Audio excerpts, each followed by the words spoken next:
പ്രിയപ്പെട്ടവരെ, മന്ന the daily ബ്രെഡിലേക്ക് ഹൃദയപൂർവ്വം സ്വാഗതം. ബൈബിളിൽ കണ്ണുനീരിലേക്ക് വലിച്ചെറിയപ്പെട്ട ഒരു സ്ത്രീയുണ്ട്. അവളുടെ പേര് ഹാഗർ എന്നാണ്. ഒരു തോൽക്കുടത്തിൽ നിറച്ച് വെള്ളവും തോളിലൊരു കുഞ്ഞുമായി നിർദാക്ഷിണ്യം മരുഭൂമിയിലേക്ക് വലിച്ചെറിയപ്പെട്ട സ്ത്രീയാണ് ഹാഗർ. കുഞ്ഞിനെ നൽകിയവൻ തിരികെയൊന്നും നോക്കാതെ കണ്ണുകളിൽ നിന്ന് മറയുന്നതുവരെ അവൾ അലമുറയിട്ട് കരഞ്ഞു. ഒടുവിൽ തൻ്റെ തോളിൽ കിടന്ന് ഉറങ്ങുന്ന കുഞ്ഞ് ഒരിറ്റ് നീരിനു വേണ്ടി അവളോട് യാചിക്കുമ്പോൾ കണ്ണുനീരാണ് അവൾ ചുണ്ടിൽ വെച്ചു കൊടുക്കുന്നത്. അതും വറ്റിപ്പോകുമ്പോൾ ഒരിറ്റ് വെള്ളം കിട്ടാതെ തൻ്റെ പിഞ്ചു കുഞ്ഞ് കിടന്ന് മരിക്കാൻ തുടങ്ങുന്ന നേരത്ത് ആ അമ്മ നെഞ്ചത്തടിച്ചുകൊണ്ട് ദൈവത്തെ വിളിക്കുന്നുണ്ട്.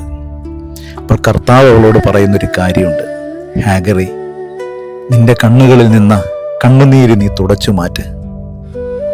അവൾ കണ്ണുനീര് തുടച്ചു മാറ്റുമ്പോൾ അരികിൽ ഒരു പുഴ ഒഴുകുന്നുണ്ടായിരുന്നു. പലപ്പോഴും കണ്ണുനീരിലേക്ക് നിർദ്ദയം തള്ളിയിടപ്പെടുന്ന ഒരുപാട് അനുഭവങ്ങൾ നമ്മുടെ ജീവിതത്തിലുണ്ട്. പക്ഷെ എപ്പോഴും ഓർക്കുക, നിങ്ങളുടെ പ്രാർത്ഥന കണ്ണുനീര് മാത്രമാണെങ്കിൽ ദൈവം നിങ്ങൾക്ക് വേണ്ടി ഒരുക്കി വെച്ചിരിക്കുന്ന പല അനുഗ്രഹങ്ങളെയും കണ്ണാലെ കണ്ടെത്തുവാൻ നമ്മൾക്ക് കഴിവില്ലാതെ വരും. അതുകൊണ്ട് നിങ്ങൾ കരയണ്ട. കരയുന്നതല്ല പ്രാർത്ഥന.